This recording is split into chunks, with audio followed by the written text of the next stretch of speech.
Yeah. Yeah. Okay, great. Well, welcome. This is the first episode of the series Let's Talk About Entrepreneurship, and our very first guest is Heidi Miller, who is an entrepreneur in the restaurant and food business.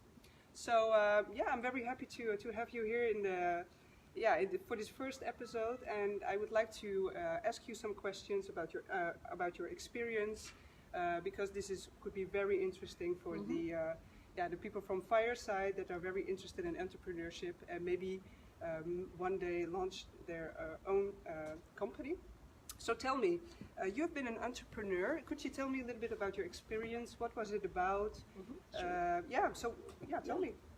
Well, thanks, Antoinette, for interviewing me for this first series about entrepreneurship. Yeah. Happy to be in this lovely setting also. Yeah. The yellow here is a sign of dynamism and energy, so it's very propitious for the theme of entrepreneurship. Basically, I started to be an entrepreneur as per se in 2004. Okay. When I left a big international company to become a restaurant and hotel owner in the south of France. Okay. And I knew nothing about hotels, nothing about restaurants, and nothing about the south of France. Wow. And I pulled it off. So how did I go about this? It's just first a question of desire. Yeah. And the desire about 1 year, little over a year before I left this big company, I had this desire starting to emerge. Yeah. But I was still working, first of all, and second of all, I had to kind of check out if this desire to do what I did had some kind of reality. Yeah. So I did, feel it out and studied a few things, and that checking, actually, which was very hazy still, just was there to reinforce and to consolidate my desire, my passion, and my will to just do it. So that's really, I know it sounds kind of simple and banal, but if I'm going to say something very trite, but if you want, you can. I mean, it really is that, because it became so overwhelming, that desire to do something, even in an area of which I knew nothing, that nothing could stop me. Wow. And you had the drive to do it. I had the absolute drive, and everybody thought it was very strange, because I had a very comfortable position. I had a future ahead of me, and future, I mean, in that company, and why create a hotel and restaurant in the south of France? You know? Was it always a dream for you, or no? No, it actually just emerged. I mean, the job I had was very interesting, and it was international, but it wasn't close enough to the client, really. Right. I wanted to do something very concrete, B2C, and I wanted to really see the immediate result of what I was doing. And that was one motivation. The other motivation was that being myself multicultural, both French and American, with a long experience in Germany and in Italy, and of course having traveled in many countries, I had lived, tourism and restaurants as a traveler, either as a leisure or as a business traveler, and I found that it was an area in which I could really express my cultural diversity, right? And my knowledge of different cultures, because that means if I received those different cultures in my place, I would be able to adapt to their likes and needs, whilst still transmitting something of the French art de vivre. Yeah. So that's also what motivated me to do. So, and how did it go? When did it go as expected, or was it very difficult? Of course, you had the drive, which is very important. Yeah. It was extremely difficult. I had a year and a half to after I left the big company for which I was working. I had a year and a half in front of me to find the place, get trained, because I was also the chef of my restaurant. Wow, so that's also get very trained. hard. Yeah. So find the place, get trained, get financing, then do the works in the place. Wow. And target, nail the concept, and then design the visual identity, the whole thing. So I had a year and a half to do that, and so I went through all those phases. That phase actually was not difficult. Okay. That phase, you're totally, you don't know anything, but you just go, and people think you're very strange because you go and you went training as a chef, even though you come from a totally different field. But it doesn't matter. You just don't care about what they say. You just go, move along. As long as you stay motivated, what the environment sends back to you doesn't really matter. You have to be very humble because you're talking to people who know a lot about what you're going to go into, and you know nothing about it. But at the same time, you just have to. So you stay humble. You take it in. You learn, and. But you just are oblivious to any of the kind of expressions of surprise that people have, because it doesn't matter. Doesn't matter. So apart from that, that was a very easy period in the sense that there was a lot of pressure because I had to open at a specific date. But apart from that, the future is ahead. Of course, as of day one, the opening, I was not ready, even though I had thought I was ready. I wasn't ready. I don't know if you're ever ready, because what wasn't ready? Well, meaning that you can have planned things so well in advance and ask for all the advice from professionals that you want, that still the reality is still very different from your plan. Of course, all the more so as I didn't have any previous experience in the restaurant business, probably. But even then, since then I've opened other restaurants with experience. And of course, the gap between what I planned and reality is lesser than it was before, but it still is there. And there's so many things that are unexpected.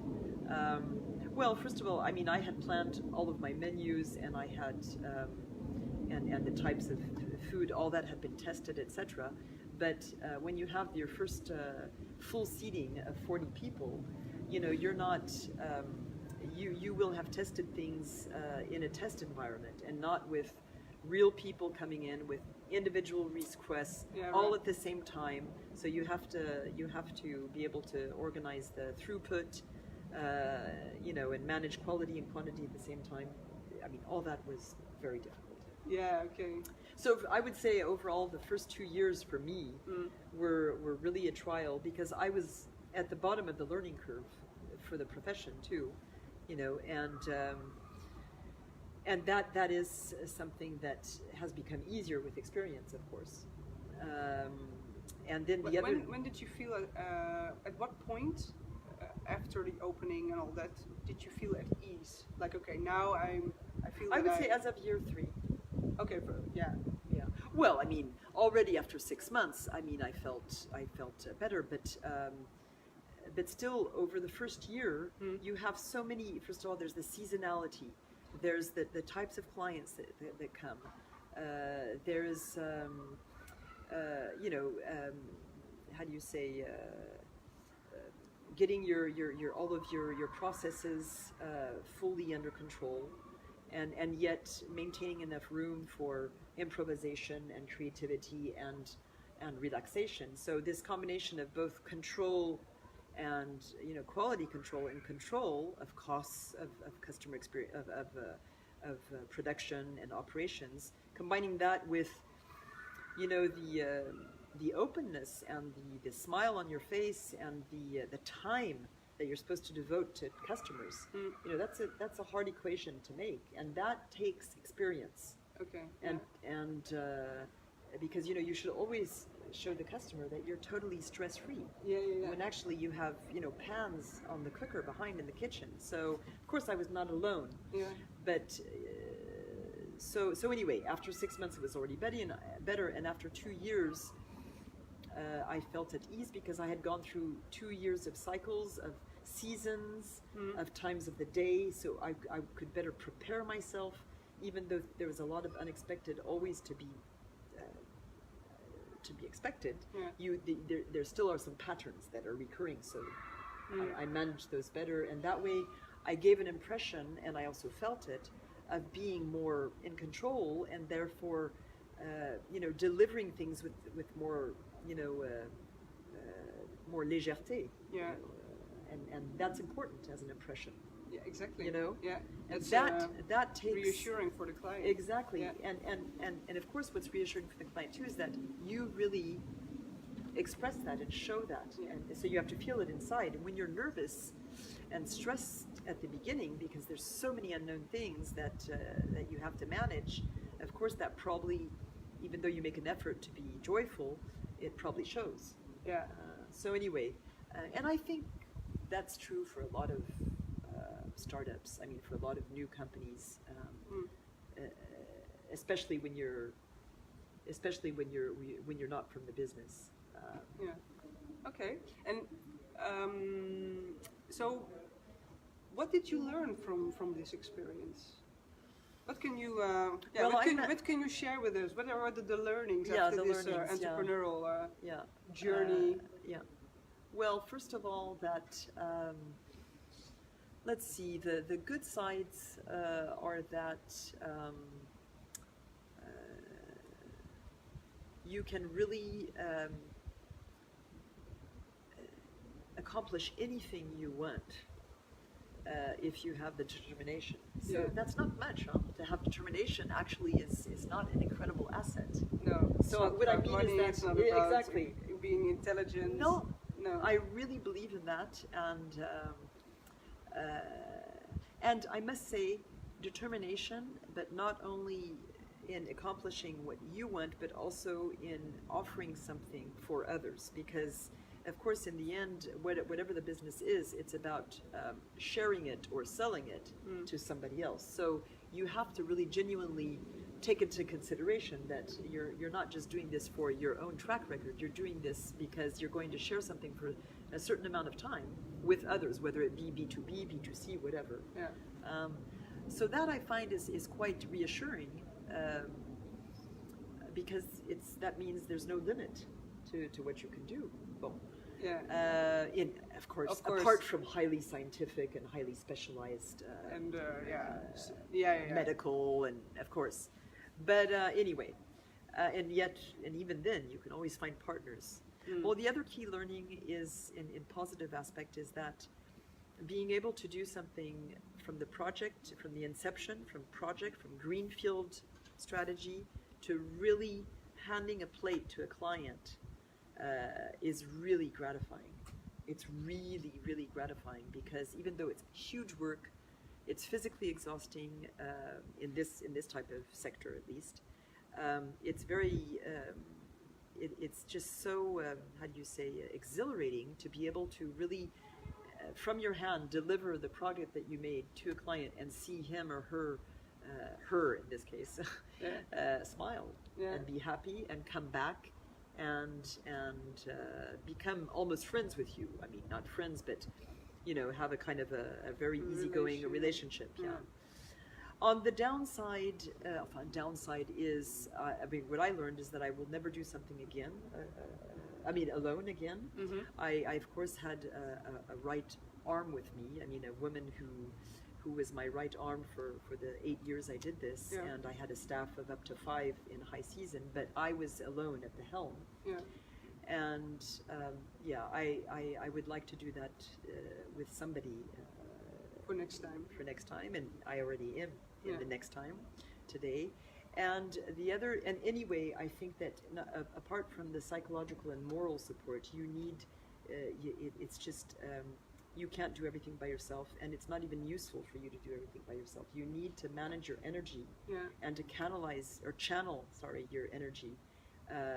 And therefore, if you don't have the specific competence in one area, you can acquire it to a certain extent, but if you really have that passion, for example, I learned how to cook, but on other aspects, pull other people in to carry the load together and to carry the joy also together. that's important. That's important. Yeah. And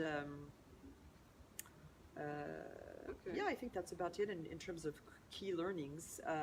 Yeah, and if you know, because that's the learnings that, and maybe it's a little bit similar for you, but if somebody would ask you for advice, but on other projects, like for an entrepreneurial adventure or company to create, what would be your advice? It's like you said,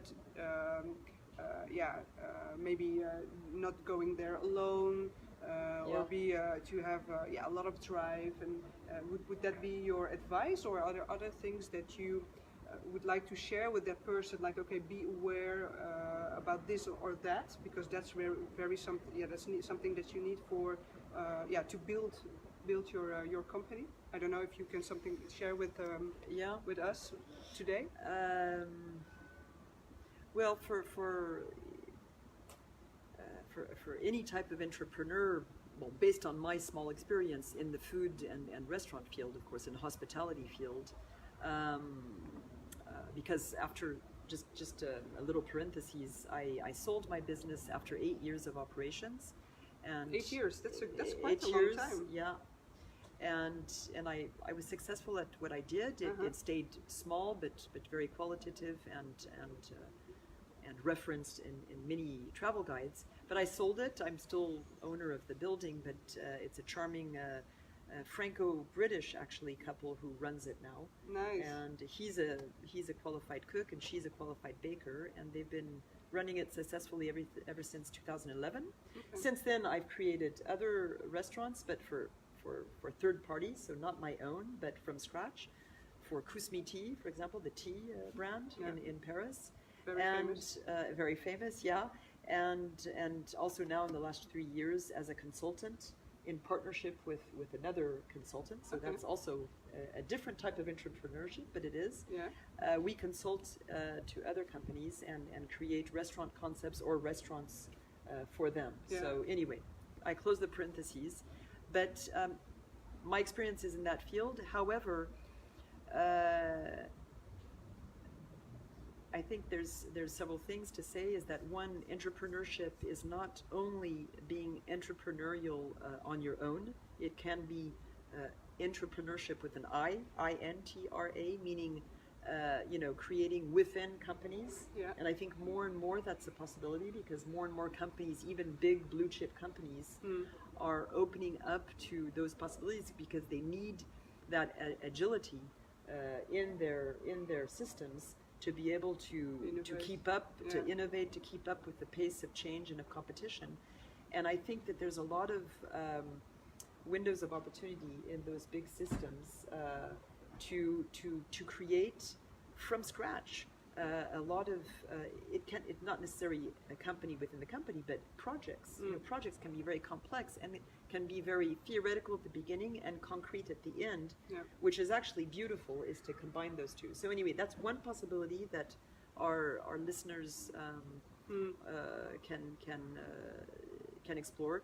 The other thing is, if you have a desire to create your own company, is to at the same time, either you have a gut feeling you want to really do such and such, develop such and such concept because you think it's an earth-breaking concept, it's very new, or because it's not very new, but you want to give a slant to it that doesn't exist. In any case, go for it, but still explore the field, meaning go and see competitors, of course, or even indirect competitors, and go and talk to other people who have done similar things. And don't be afraid, I would say, even to talk about your idea. It's better to be open and to get information without being overwhelmed by it, but it will still be helpful to you to fine-tune your concept. But in the end of the day, you're going to have to just say, go for it, staying open to your environment, but still staying the course, because everybody, whether they like you or don't like you, but even if they like you, and I would say even especially when they like you and they're not objective. well, they're going to say there's this problem, and you're going to see this problem, and this is going to be difficult. Well, yes, you will overcome all obstacles if you're yourself are convinced. I'm just saying, though, be convinced, be strong, but don't be hermetic, though. That's important. I think you need to stay in a sharing mode, both from you towards outwards and from outwards toward inwards, even in the inception of a project. Okay. I think that's I don't know if that's clear, but yeah, I think it was clear to me. I hope it was clear also for the audience. We'll see what Thanks kind for listening. what kind of feedback we got. Yeah. And well, thank you very much for You're welcome, Antoinette. for your feedback. Thank you, and good luck with your wonderful initiative of Fireside, which I find very very interesting. And I wish you lots of success with that. Yeah, thank you very much. Thank you. Bye-bye. Bye.